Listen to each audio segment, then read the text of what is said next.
From Simon & Schuster Audio.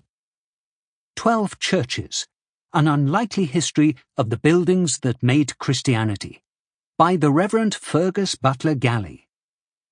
Read by David Holt, with an introduction read by the author. Introduction. In 1 Peter 2:5, we find these lines. You also, like living stones, are being built into a spiritual house. What is a church?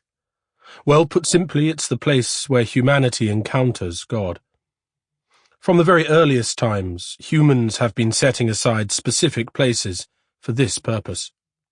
Yes, it's true, most societies and religions, as well as most expressions of Christianity, don't seek to limit God, physically or geographically.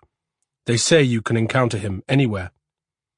But the thing is that as soon as a person encounters God in a place, it becomes a somewhere. Christians call these somewheres churches, places where God and humanity might meet. But the problem with, and also the most interesting thing about humanity, is that it's messy.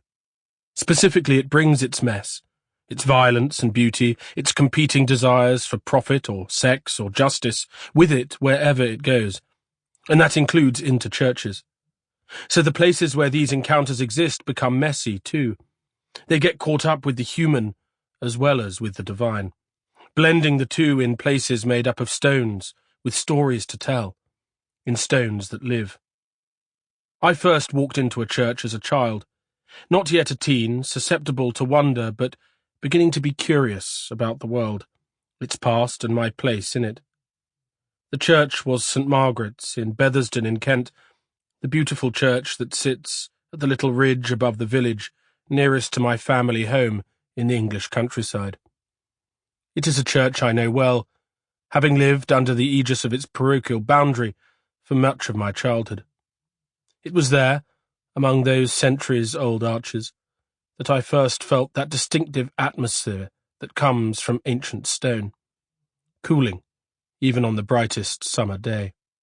It was there that I retraced the repeated names on the village war memorials.